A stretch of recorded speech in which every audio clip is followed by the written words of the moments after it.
Welcome to Ideas with Impact podcast. Our guest today is someone deeply curious about the big questions, or I should say the bigger questions that we all have.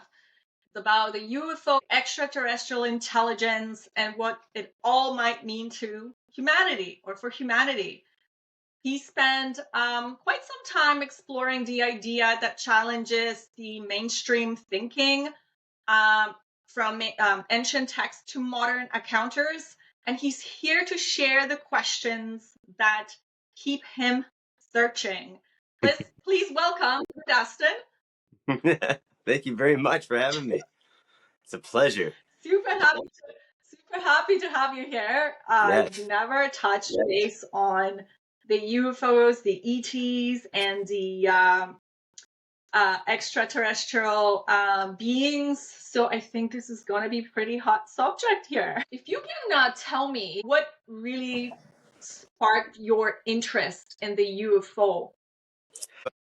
It all kind of started when I was a kid.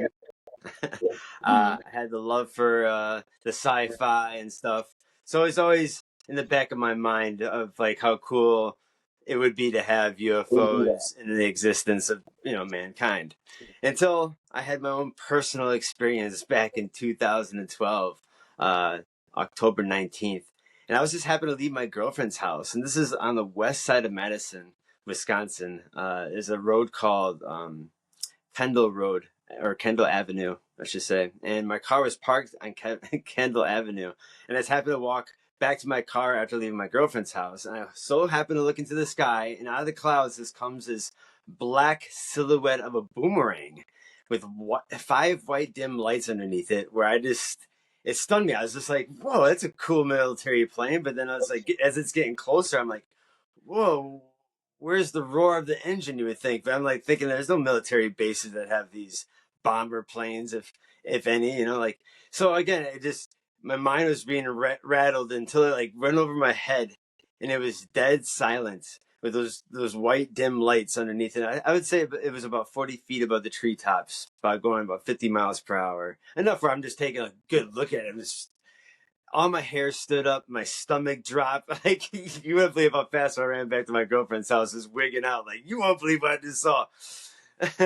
So that opened the doorway, or just saying, like, the rabbit hole that I found myself living in a state that claims to be the UFO capital of the world. There's 3 towns that claimed that title: Elmwood, Belleville, and Dundee.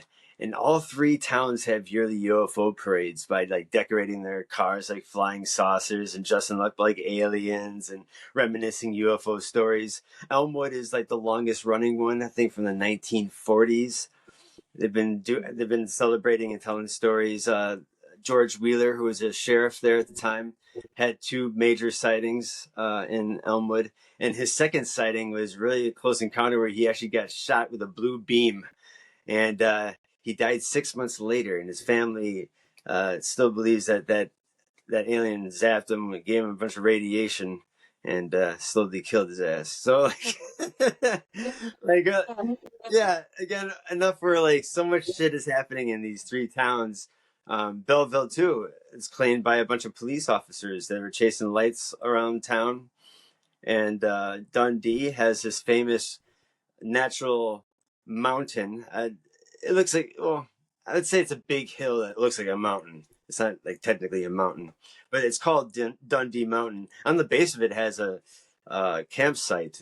It's really popular. It's because the UFOs like to hover and shoot past over the mountain, and then people believe there might be a pyramid underneath this mountain. It's really interesting. The Native Americans called it Spirit Hill. So this has been a long history of weird phenomenon happening at Dundee. But yeah, back to like Elmwood, they have like, it's amazing. They have all these like cool tours. They have like a bus tour that takes people around town. And it's really unique about that town. They have plaques that had the UFO sightings or the UFO landings and what year and who was the one that sighted, whose property it was. And it's very unique. And I think they were trying to make a $50 million landing port for UFOs in Elmwood. They were trying to raise money back in the 80s just to have that happen. It's kind of like the Close Encounter of the Third Kind, where they, the military and the government got together to have like the spaceport and have the lights and music to try to communicate with the the UFOs. But yeah, no, How are it's just people? How are the people of the towns? Like, how are they living day to day yeah, they basis? especially Elma, they totally embrace it. I think everyone at least knows somebody who's seen a UFO living in Elmwood, and this through the decades too. I don't know if there's just the Why raw not? minerals up there, or what's the deal of why it's so Yes. prevalent. Do you think it's some sort of a magnetic field in It that could be area? or raw.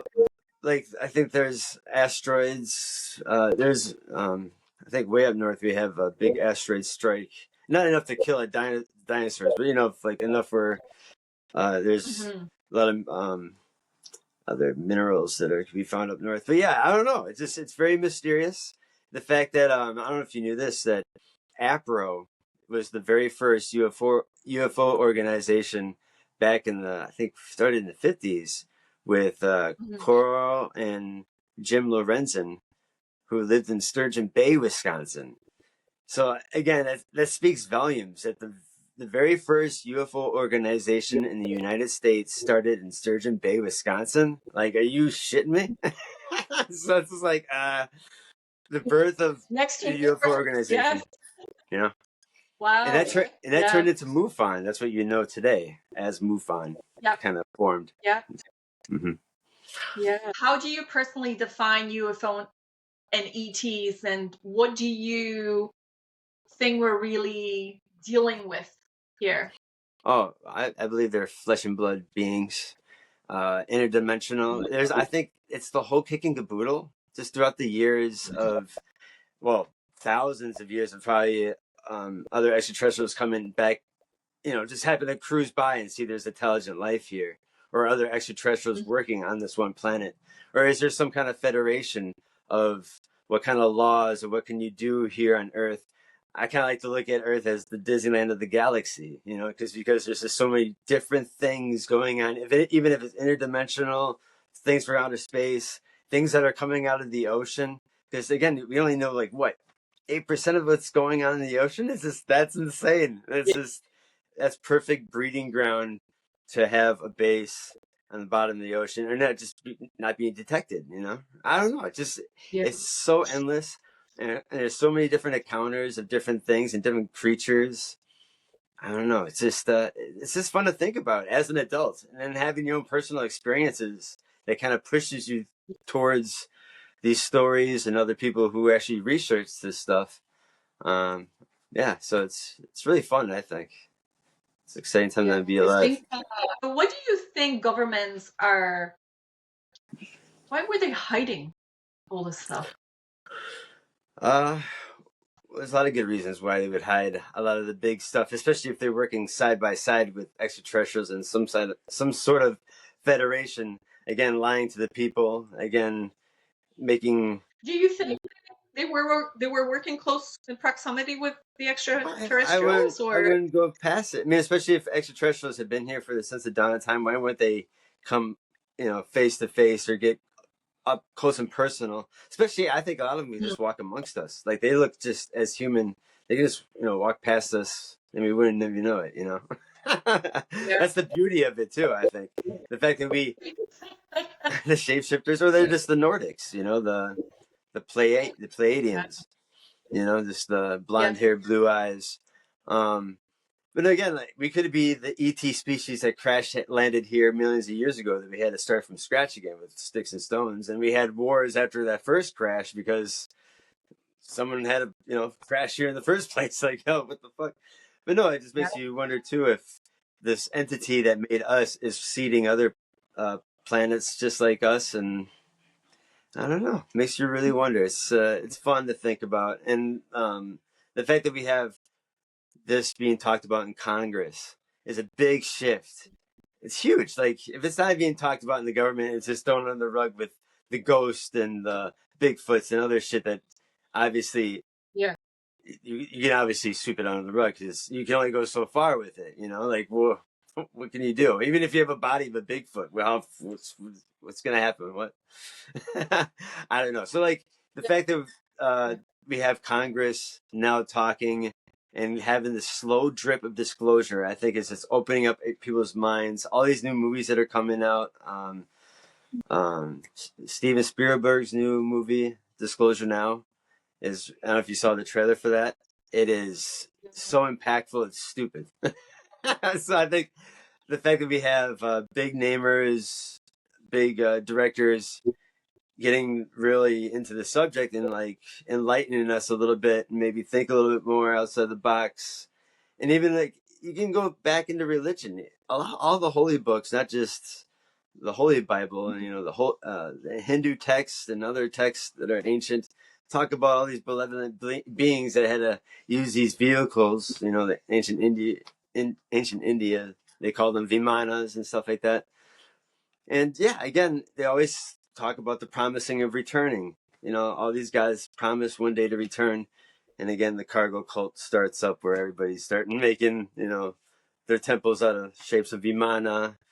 And then, the flying chariots of the Bible. And I think the Book of Enoch is very important. And a lot of people just think that's all crazy shit. I'm like, that's not crazy. Are you kidding me? Enoch has witnessed that, right? In the book, he was saying that he saw the ship, this thing that just came up from the sky, which was quite interesting to hear that.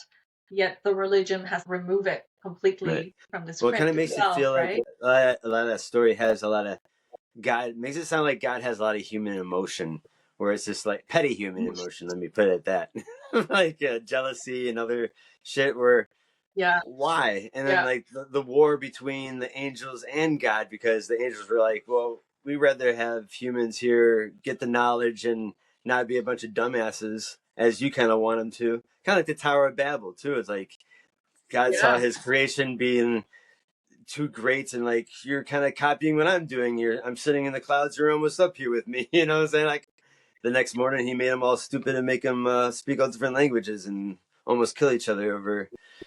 Again, it's beautiful poetry in a sense, but I can see it in a different light, in a different eye of the ancient astronaut theory, where it makes more sense, where it's like, even the Greek gods too, like Prometheus giving fire to man to start progress here on Earth, but God was like, I didn't like that, so I'm gonna punish your ass. It's like it's so crazy. Yeah, I love it though. At the same time, I think it's beautiful poetry that we have to kind of figure out. Kind of like the guy who discovered Troy, the city of Troy, the archaeologist. He read the book of Homer's Iliad, and then took the book literally, and then found Troy. But the fact that he had to go through all the damn poetry, it's, what I'm saying? It's beautiful. Like, so what else in the Holy Bibles and other things could be true just because we had to decipher what it actually says? So I don't know. I think it's beautiful. There's so much to work for. So yeah, it's a mystical way to kind of get the humanity involved in this and not being afraid, because I think the more you're afraid, the more you're being closed off, right? Yes. Yeah. And that when it comes to ancient astronauts, I don't think you're not far from God in a sense too. It's like God's still right there. That these things are, who knows? Once we die, you're gonna be like, these angels are gonna be like, we're actually extraterrestrials. like damn, really? I think it's just a big, everybody's gonna find out the answer when they die. But I don't know if I want to come back to Earth. I feel like I soaked up everything I know. Like if I'm already talking about aliens like right now and like induce myself so much into this ancient astronaut, I think I found, or at least I touched upon all the religions throughout my past lives. Yeah. I think I filled up my cup where I just want my soul to go through the galaxy and visit other planets for all eternity. Because I feel like there's enough time for that. Yeah, that would be cool. Yeah. Well, one day we'll be there. No, I'm in no rush. For God's sake. Yeah, no, same here. Well, we enjoy being here, right? Yes. So, but for me, the biggest thing is when I, dip my toes into things and I start listening to like different people, like Greg Braden and Paul Wallace, like even people around the world, they all were saying the same thing. And for me, the biggest thing is Egypt. Like, who Yes. actually truly has built these pyramids? I mean, I don't think you would run out of men to build these. And there's not only three pyramids, apparently there's like 7 of them in that area. Like some Mm-hmm. of them are being covered up by millennia of, sand and wind Yep. and things like that. But these massive blocks, I don't think a human being could ever build these. Like we just have this imagination from the movies, right? That you had these slaves Sure. pulling but I don't think so. No. And then at the same time, these humans are sketching onto the walls that these extraterrestrial gods are helping them at the same time build with, using Or technology teaching them. and teaching them Mhm. exactly. And then again, you look at these people's toolboxes at the same time, you see dental floss and chicken bones, and you're like, that doesn't make sense. And you're right, like the quarry is like 20 Yeah, miles away. You're gonna yeah, drag 80-ton boulders across different terrains, and you're doing this with healthy slaves that you're whipping on the back. It's like it doesn't mathematically add up to me unless like the gods were assisting, and it feels like the people may more or less want to or even volunteer because the gods are asking. You know what I'm saying? Like I think more people be more enticed because it's yeah. easy, and the fact that you're being a part of something really big. You know what I'm saying? And that there's no hieroglyphs in those giant pyramids either. You think there would be, so that's more of a reason that it might be power plants or some way to get energy from the ground. And in recent discoveries, we have these pillars, like 8 pillars on the bottom of the Great Pyramid. And what the fuck is that all about? Again, the manpower Wow. to dig miles deep into the sand and then have these swirling coral-like um, pillars. Yeah, it's just Yeah, yeah. it's interesting, right? Who, Mm-hmm. like, we can't even figure this out with our technology now. And It's the reason, mind blowing. again, why wouldn't ancient men just build with smaller stones? I mean, they could weigh about like 25 pounds. A 25-pound rock will stay around for about 5 million years, just sitting there if nothing touches it, right? Yeah, you think. But yeah, it's just like let's do most craziest shit where the people in the future who are the most brightest people in the world would be scratching their heads in sanity of like how they did it. It's just not like Yeah. one place of the world they were doing it. It was all around the world, right? All different continents. We're making pyramids, megalithic structures, and fucking monoliths left and right. So again, it makes it sound like these gods were working side by side, and a lot of them just tell the tale. It makes me weirds me out that a lot of these people look at the stories of the people telling it, and then they just like, no, that's Right. just impossible. It's just some myth. But it's like, well, who are these people? We have Why proof do we have these right stories? there. Why do they came and why did they do this? Yeah, so I love listening. I think I mentioned to you earlier when we were talking on your podcast, and I was talking about Robert Edward Grant, and Mm-hmm. he goes to Egypt quite a bit. And I Yes. know what they have discovered is that the pyramids are connected the way that they are. It's almost like the chakras going through the Nile River. Really Mm-hmm. cool. Like it's and inside apparently he was saying something that there's musical notes, that there's Mm-hmm. like different tones in it. So Mm-hmm. again, like who in the world would create something like this? Like it's so fascinating, so fascinating. I'm blown away by this. Because he's like making a blaze trail for all these archaeologists that, yeah, look at this 100%. differently. Look at the time period. Look what the fucking tools they had. And again, like Yeah. purpose. You think there'd be too many arguments against who the hell's planning this? Like, what? You want how many blocks and how you want to wait? Again, with the Bible too, it's like, I feel like there had to been a mass sighting for everybody to agree to put it into the Bible You know, it can just be one psycho guy like, oh, I know some crazy story. And it's just like, no. It's like, you gotta have at least 100 people seeing this shit, then we can put it in this book. You know what I'm saying? So, Yeah. you know, it's really funny. It's just there's so many awesome stories of the Bible that just refers to ancient astronauts. I love like the Jonah and the whale. And when Jonah gets swallowed up for 3 days, and he talks about being inside the whale, and the whale's ribs are glowing gold, you know, and the fact that he's living inside and breathing inside this metal thing that's like underwater as a whale. But again, just seeing in a different light how to make sense of stuff, right? But again, we hear stories about, like, I think it was from somewhere on the coast of Africa, people disappearing in the water, and after a year or 2 years, they're back, and they're all confused. They don't know what's going. Have you heard about that? I have. Iceland is very known for that. I don't know if you knew much about Iceland. No.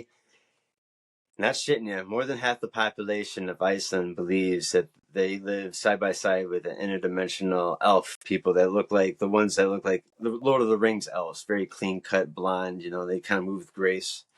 But apparently there's been tons of interactions with the people of Iceland, just the villagers. People would just disappear. Some will have sexual relationships with these elf people and just go into their dimension and never come back. And then the government won't make roads or move rocks without gaining the permission of the elves first. People said that thought it was nonsense. Try to do that. They have died. They have machinery break. They have rocks move back. Roads would be all fucked up. You know what I'm saying? It's so gnarly. We're like, so it makes me wonder, like, does someone in the government like put a note in the bottle and throw it near the cove? Or is there a type of Men in Black meetup where like, hey, we need to make a road here? Is it cool if we move one of your elf churches? I don't know, very crazy. And then they tell tourists who come to Iceland to not throw rocks on the island. And then people are like, why?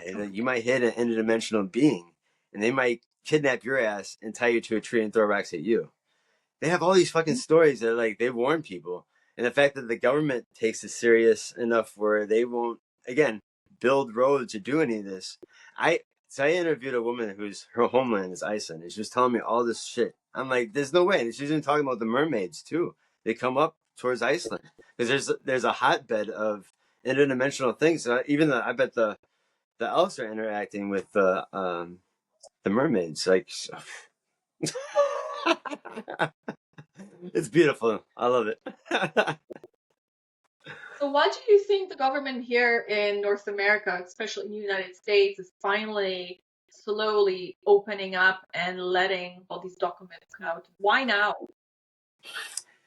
I think something big is coming here soon. If it's even extraterrestrials themselves kind of giving the big wake up call, saying, "Yeah, we've been here," and you know, or again, I think the slow disclosure is just helping it get into our subconscious. You know, of like, you know, we have stuffed toy animals of aliens and stuff. You know, we're so cute with it now. You know, so it's kind of like once it does happen, it won't be. Especially, I think they're going to be malevolent because they would have taken us out a long time ago. And the fact that we are still kind of a monstrous species that are gaining technology, that's why I think they keep a good eye on us because we could be in the same contest in a sense. Maybe we're reaching up to their technology where we could be a threat to them. You know, if we can't share this world, I don't know. It could be like the human zoo type thing where they're just kind of like watching us on a TV, kind of like on different channels. So you could be watching us right now talking about them. In a sense, they're like, oh my God, they're talking about us again. They're all these crazy, look at all these theories, you know, they're just laughing. Who knows? Like, it makes me want, like, I tell the story about the guy from Wisconsin, Joe Simonton up in Eagle River. And he has a close encounter experience of this UFO coming down in his driveway. He goes out and talks to these guys that are in this blue suit and they look like Italian dudes. and they're well, they didn't really talk to each other. They actually just kind of did hand motions. And this guy wanted water in this empty jug, so Joe took the jug, filled it with water, gave it back to the guy. Noticed there was two other guys in there, and they gave him these greasy pancakes. They're like these very small. But he was just dumbfounded, and he was still trying to get a conversation. He took a bite of one of them and said, "Take a piece of cardboard." But again, this weird exchange, and then just dipped off. But he's just standing there with the mouth open with a handful of pancakes. It's like, what the fuck? But again, it makes me think, like, could it be extraterrestrials that get a kick out of something like that? You know what I'm saying? Because I feel like as a kid or like a teenager, we used to do crazy shit like that all the time. I think it'd just be like, let's fuck with this guy. Or if it was something holy or something that they do on the regular, it could be like communion. Was that a communion. local person, police officer as well? Yeah, he was actually a police officer. I think out in Eagle River. He's this is old. This is 1961, and he's pretty old then. I think he was in his 60s then. But yeah, it's really funny. I have a cabin out in Eagle River. And when I found out his address, I found out it was 5 minutes away from my cabin. So I'm like, what the fuck? So I ran over there. Yeah, so that's pretty cool. Yeah. I told you on your show, I had one day, I don't know, I can maybe 3 years ago, I was outside and just look up in the sky. And in the corner of my eye, I have a picture actually, because I took it really quickly with my camera. And there's this flash, like a long cigar. A lot of people told it's probably starling. Yes. Mm-hmm. And I'm like, no, it didn't look like starling whatsoever. And it moved and it stopped. Ooh. And I looked at it, took a picture, and like within, I'd say maybe 5 seconds or so, it was gone. It was gone. And I was like, oh my God, what the hell? So I have the picture, sent it to my partner, and I was like, what the hell is that? And then he's like, oh, are you not? I just kind of left that at that. It was quite interesting, because then I asked questions. I was like, well, what if? What if? I don't know.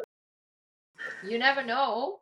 Well, and like you said, if they're around us, so Well, I was gonna say too, Canada's got its fair share of famous stories. I forgot exactly where it's at. I think Hawks Lake. I might be saying this wrong, but this guy, I forgot what his name was at that too, and I think it's early '90s. This took place where he was out in the woods, just hiking around, and he came to a UFO that was kind of like just above the ground, just about a few feet, and he wigged out. He's like, there's no way. So he's standing there watching it for a while.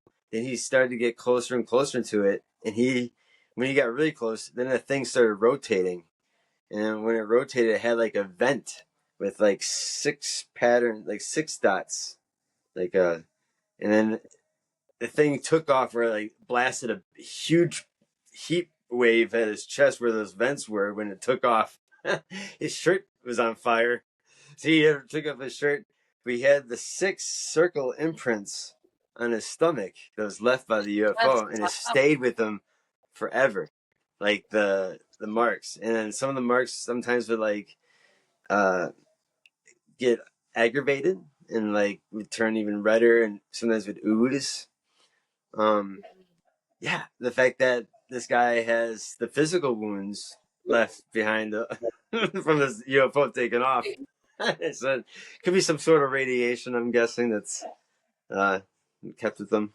Yeah. People have seen them all around the world. Every country you go to, people have some sort of a encounter with them for sure. Yeah. Greg Braden, which is again one of my favorite people, he often speaks about consciousness and how consciousness basically shapes out reality. Do you see consciousness connecting to the UFO phenomena? Yeah, I can see that. I can agree. Can you feel like you can steer your own destiny?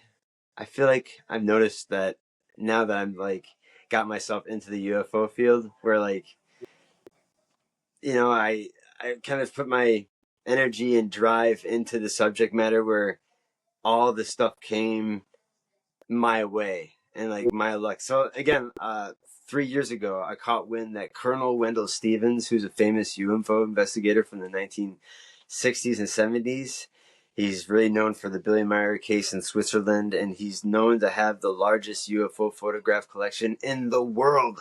This guy had like a whole library of just collections of personal cases that he worked on, and the other ones he traded with other UFO researchers and enthusiasts throughout his life. So he died about like 12 years ago, and his associate was keeping up with the storage locker fees until he recently died 3 years ago, where they opened up his Wendell Stevens storage locker up to the public, and that's where I got into it. So I was like, I'm gonna try to get as much as I can out of this thing. So I spent a pretty penny getting about 2 boxes out of there that contained over 200 photographs of original photos of UFOs that Wendell personally worked on, and some that haven't been seen before. The famous ones that I have is an F-117 stealth fighter with a UFO over Pensacola, Florida, over the ocean. So some guy was on the beach, wow, just snapping these 12 shots of this F-117 taking swings at this UFO that's just kind of like, keeping a nose up to the craft, not knowing if the F1 is going to do something. But again, 2 interactions with the craft and the UFO that could have popped out of the water at the time. I don't know. It's just super dope. And then I have some that actually were from Mark Coltrane. He's a police officer in Colfax, Wisconsin. And he has photographs. And now I feel like it's full circle now that he took back in 1970. And then, yeah, again, I was just very shocked that I got so many, and I started putting these all online on Facebook, and it blew up. Like, all these people were like, you gotta like send us to MUFON and other places. And then it got so far where his old colleagues started to reach out to me. Like, we got Paula Harris to Michael Horn, some other people from, we had Preston Dennett. I ended up talking to Professor Avia Lope from Harvard. Again, all these people from like Ancient Aliens and people of like I admired, like I'm starting to talk to on the fucking phone, and like especially like not just a little chit chat. I was talking to Paula Harris for 2 hours about Wendell Stevens and Jalen Hynek and all these old like superstars in the game back in the 50s. They're like trying to make a name, trying to, the ones who are in the government trying to break the case. But yeah, no, it's really very surreal. And again, that's where I think the manifestation of your destiny, of like how you kind of want to steer your life and who do you want to interact with. I just put all my energy into it, and it just kind of came at me in a sense. I don't know if that's like part of my consciousness of like how I just want my life to flow, or how you can kind of control it in a sense. It is beautiful if you put the energy towards it and know how to flow. I don't know. It's just, I don't know. It's very interesting. Do you think human consciousness is a key factor to making contact with them? Yeah, maybe meditation. Like, I don't know if you know the C5 with the Stephen Greer does the C5 meditations. It's like usually you try to get a group of people and you kind of meditate and kind of visualize from like a bird's eye view where you are in your town, and like you're kind of like making yourself like a beacon. And sometimes you get results by having UFOs show up over your head and kind of doing whatever, just having that kind of communication that way. So I think that involves your consciousness. Obviously, if you're putting yourself out there like a beacon to be to have contact. So I haven't personally tried that because I don't have too many people who like would want to do that or know how to do that. But I would like to try it. It'd be fun to see what I can get out. And people call me a starseed. I don't know if I'm a star seed. I don't know if fit those claims to be. You know what I'm saying? Like, uh, I'm just here to enlighten. All right, I like to keep the old stories alive. Basically, I kind of like that. I'm a big historian too, so I think the fact that I'm collecting a lot of UFO memorabilia and the collection of Wendell Stevens photographs, I became a custodian to these photographs. Mm-hmm. So I feel like it's kind of my duty to go out to these UFO conventions and other places like like your podcast and documentaries and showcase these photographs that need to be seen and not to be just to be in a photo album in my dresser. But they are Yeah, safe. yeah. Well, I think it's important to share. I think humanity right now is, I mean, there's a lot of going on right now, but I think that in general, people are curious. People want to know, if there's a life past this earth, right? Past this universe, what's out Yeah. there, right? We haven't discovered everything. I think our technology is just slowly kind of catching up. The latest pictures of the sun and the explosions of, Yes. Yeah. were absolutely phenomenal. I was like blown away. I was like, wow, compared to like 20 years ago. So I think, you know, who knows? I mean, I'm open to that. Hmm. I think I personally am in the altered state of awareness. And I think also I am open to the idea of they do exist. They do. It's fine. They show up. I won't be freaking out. I won't be scared. So, yeah. It's an exciting time to be alive. I feel like there's gonna be a lot of things coming down the turnpike because yeah, a lot of you can see it, the energy here. We have I don't know our politics. There's war. There's a bunch of crazy religion that's just trying to conquer everything. So it's like it's a big melting pot of craziness, and who knows? This could be an enlightening thing for everybody to be like, oh, take a step back. We're not the biggest dogs in the universe, you know. So Yeah, yeah, I think so too. How do fear and belief systems shape what people uh experience during these encounters with the extraterrestrials or UFO? yeah.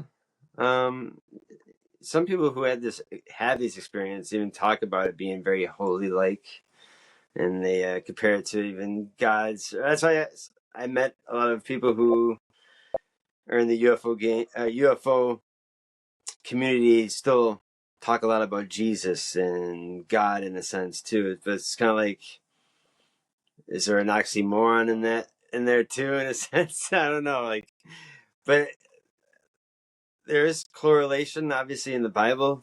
There's a lot of mixing between angels and UFOs lately. I've seen it Right. in a few groups, not all of them, but yeah, and it's not a bad thing. Again, like I think a lot of people who think about aliens, or that's just like you're gonna lose touch with God, and that's what people are so worried about. I think this is a lot of misunderstanding and a lot of old terms that our ancestors were using to describe what they were witnessing and why their Yeah. lives were like that. Because yeah, I don't know, the fact that we have the holy books talking about all these holy relics that our ancestors once wielded with power, and some of them had radiation where they had to wear special gowns. Like the Ark of the Covenant, like the Hmm. people who carry that, they had like to wear special gear just to like get near it, otherwise they'll fucking die. Right.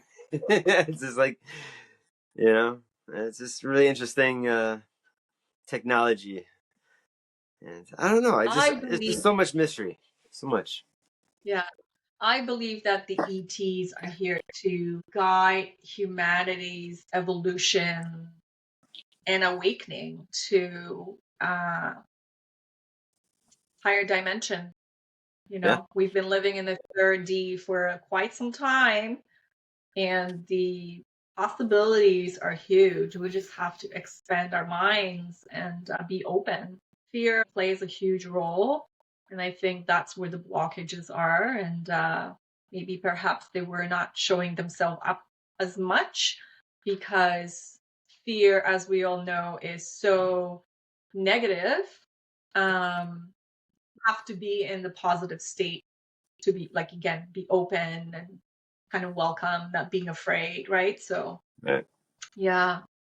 Yeah, it really just depends how they show themselves to us. You know, if they do look pretty crazy ugly, it's gonna be harder to swallow. You know what I'm saying? Yeah. If they look more like a blonde haired, blue eyed person, of course I think the pill would be a lot easier to swallow.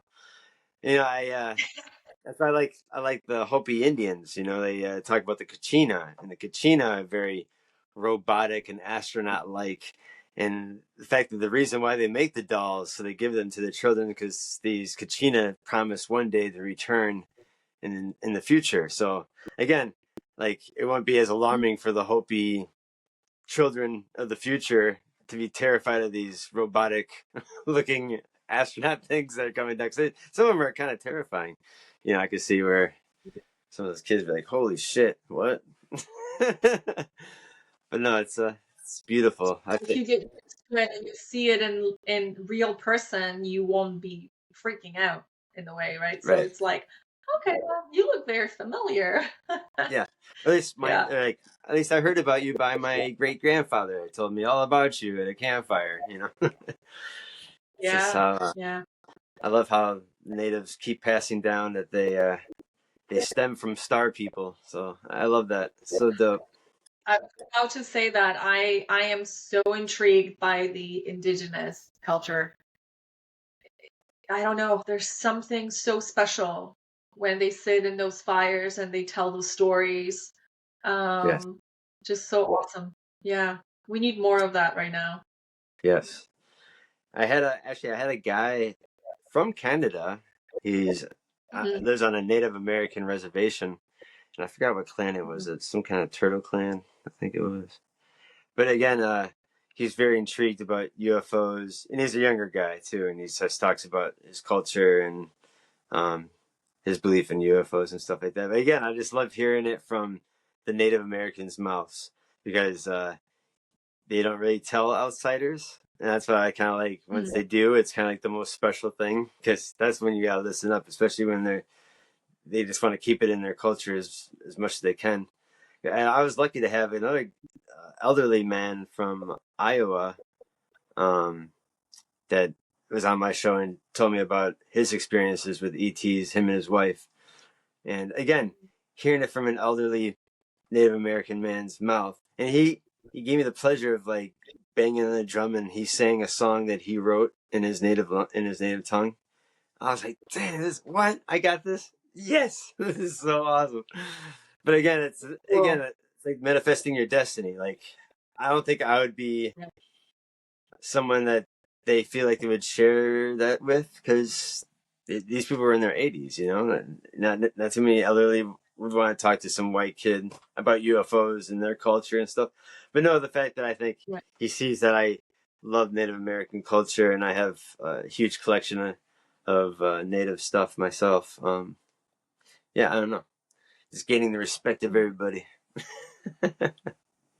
Yeah, I think so too. I think we just all, as humanity, need to come together and Yes, not just calling hold hands or anything like that, but just come together, and having these communities when having these elderly people come and share. It doesn't matter where you're from, whatever, but I think the younger generation, like yourself and like my kids and so on, they are curious.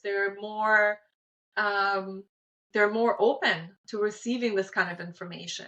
And again, I remember stories when my grandfather used to tell me, because he survived World War I and World War II, and yes. we used to like line up on the bed in the kitchen. I remember, and he would sit on this rocking chair and he would just tell us stories. I mean, I don't know if half of them were true or half of them were just stories, but we used to love to sit and listen. So it was Yeah. really, really cool.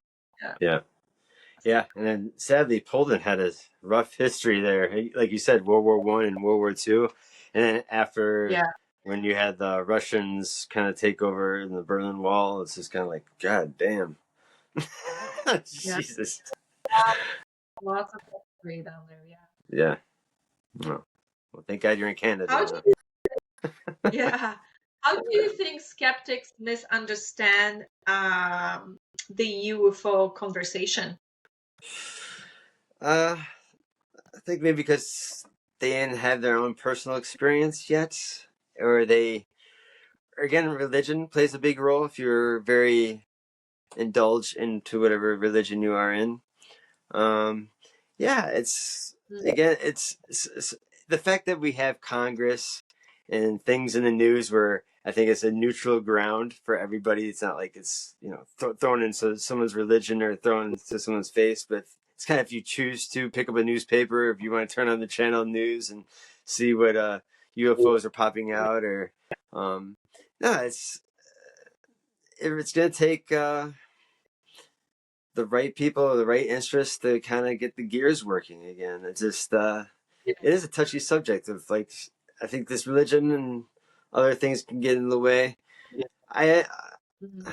It's funny that I had some friends that were kind of skeptic, and then the fact that I kind of like making a name for myself and having these photographs and it kind of like people are like, well, you're actually this is really interesting that you actually like you have this evidence um and the people you're talking to are pretty have their due diligence.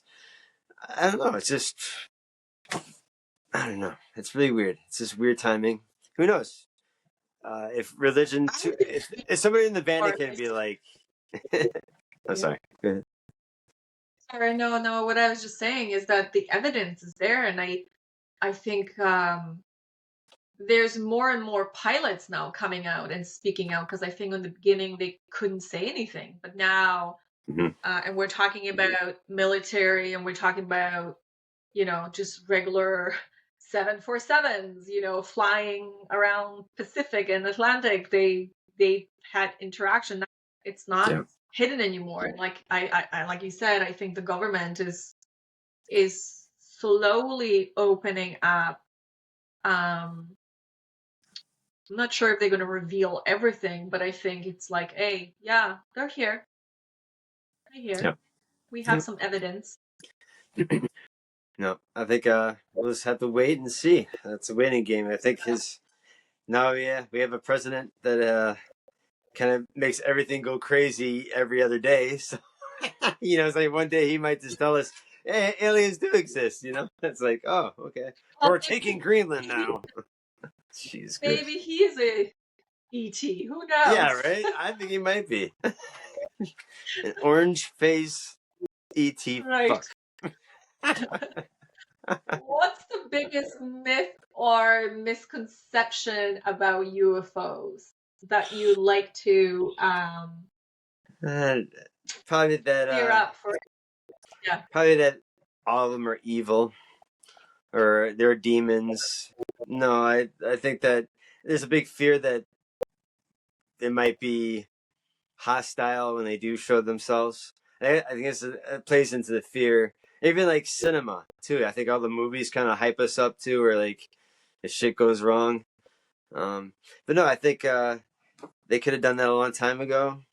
I think we're their baby in their eyes. Kind of they're the ones that kind of gave us this life or this domain to kind of watch us grow and see what we're doing. I think we would do the same. I think if we came to Mars, we went to Mars and we found out there was a species that wasn't that intelligent, but we got like a godlike status in front of them. I think we would take that as an advantage and use it. And Mm. I don't know if that would be a way for them too to use us. I don't know. That's how they got the pyramids to get built. They just had to show up in front of the people and they say point at rocks and they start moving. No, no, it's just no. It's again, it's just. I think it's a waiting game. I think we got some exciting things down the road. There's more scientists. There's more whistleblowers. There's Yeah. yeah. You gotta wait. You gotta wait and see. Yeah, I think it's fascinating. I think we are living in the age of uh, it's going to be beautiful I to think it is. experience this as long as we're going to stay open. So, um, do you think majority of humanity is ready for this disclosure? I'd say so. I mean, Yeah, 50. I yeah. I mean, like the people who've been praising God and asking God to come back, and God has not answered us at all. You know what I'm saying? It's just like, come on, especially the people who blow themselves up for the name of God, right? To have all these gifts in heaven. Yeah, It's just so silly. And that's what it came to, where I think the gods have left us here alone too long, where it's coming to that, where it's like they'll blow themselves up in the name of God. It's just kind of like, yeah, I think they need a physical flesh and. That's another thing too about India. I love because if you ask a person that lives in India, they will tell you that their gods are flesh and blood beings. I mean, mm, that's another just difference between other religions. I just think they're just like holy spirits and ghosts and shit. But these people actually feel like these things you can actually touch and have sex with. I mean, the angels once had sex with men and making giants. So yeah, yeah. Well, everybody knows that story for sure. yeah, It's my just God. again, I don't. It's been talked about it. No one Mm-hmm. wants to touch that kind of subject. The same group can believe that Jesus can walk on water, but they can't believe that an angel came down and had sex with a woman and made a giant. Right. This is Or like what? It's like what? or No, Mary Magdalene is a virgin having a child. Like that's a little exactly. bit off. And then So and yeah, then we I kind of lose Jesus after he was born, and like, was he an awkward teenager or something? Where we just couldn't write about him in the Bible, and he shows up in his 30s to die only 3 years later. I don't know, man. That's just so weird to me. Yeah. it's definitely dipping our toes in more unknown or something's going to come up to the surface for sure. What do you think people should focus on internally as we approach this potential disclosure with the ETs and the UFOs? Yeah, just I come again with a positive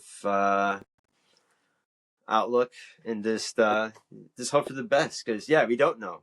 I mean, no expert of this field knows what the hell's gonna happen, or we can only Yeah, have theories of what could happen, and we can only hope especially if you've been watching us for this long and we haven't died yet. We're doing something right. We haven't totally fucked up everything yet. Um, yeah, I don't know. I just think just stay positive. I try to stay positive, even though I have my ups and downs as a human, and that's it. yeah, That's it. that's it. We're only humans, right? We have this experience here on this earth, but then, like you said earlier, where are we from? What kind of DNA do we have? Like, what's in there? So many questions. Yeah, yeah. You find people that are skeptic, and you find people too that won't. It's so funny too that you tell these stories about like how you would think they built the pyramids, and they think of the old fashioned way of building it, and they don't really like even care.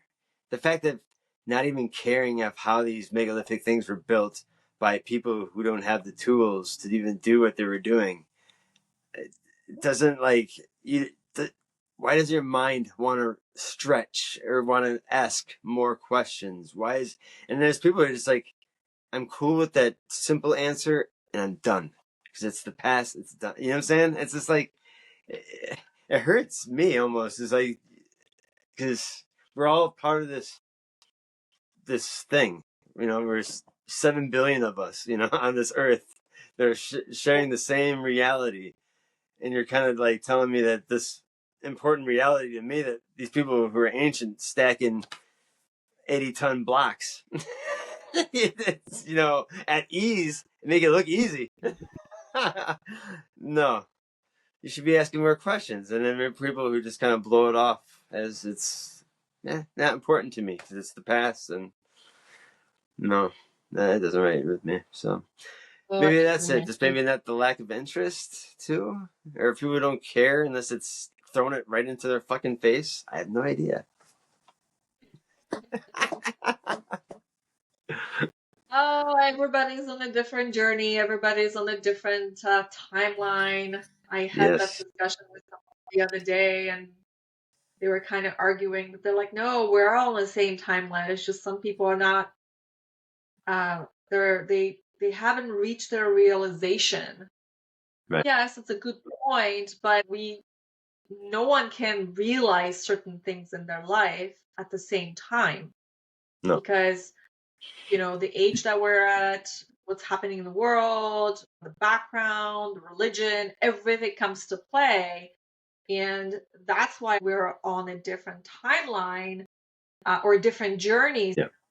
So, I mean, you and I might be in the same trajectory in the way, but we're still on a different timeline, Yeah. So, might be very close, but we're all different. Yeah. Yeah. It's beautiful. I love connecting with people like you and just kind of get my story out there and just kind of enlighten you with different theories and just to tap in a little different way of thinking.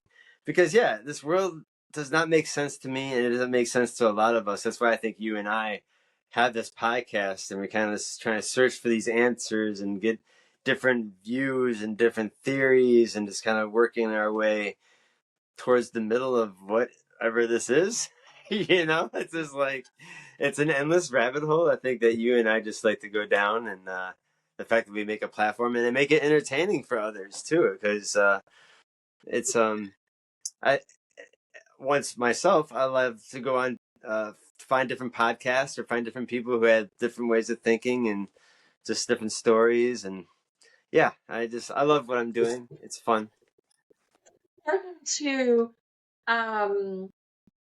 keep your mind not occupied, but just keep those questions coming, because you never know. We are all connected no matter what, right? And yes, even though we're on different timelines and we have different perspectives, different opinions, I think it's still so important to have these conversations, because what I know now, I've learned a little bit from you, right? And someone else comes in and jumps in and shares other experiences. I think that's fantastic. Why not? Why being closed off and not letting the information in when then you can make that judgment, or you can make that call of what you want to believe or not, whatever, right? Is it true? Is it not? Do you want to go into that rabbit hole? Don't. It's totally up to you. But I personally think it's fascinating. It's just, it's like there's so many unanswered questions, right? And I think that's why I'm so curious, because I want to know. Even though if I might not know the answers, full answers, I want to speak to people like you, to find out more. So So that was beautiful. Yeah. Any final thoughts you'd like to share with us? Besides anything about ET, UFOs, anything? Just if you want to check me out on my YouTube channel, it's Flying Chariots: The Rise podcast. We have short stories and we have podcast episodes. It's really fun. We have tons of guests. We have over 300 episodes and more to come. And you can find me on Facebook, Instagram. I'm having May 9th at Fond du Lac, Wisconsin. I'm going to be at Capcom, is the Wisconsin Caps paranormal convention. I'm going to be on the UFO panel. So this is going to be my first time doing like a speech and showcasing Colonel Wendell Stevens' photographs and stuff like that. So I'm very excited for that. It's going to be a 2-day event. Starts Friday, I think Friday the 9th and 10th is what it is. But yeah, very awesome. Very excited to do that. And then let's see what else I have coming up. I just got some upcoming shows coming up. Yeah, so yeah, if you really want to see some, I post about 2 or 3 videos a week. So I just pump just content constantly. So yeah, it's edgy.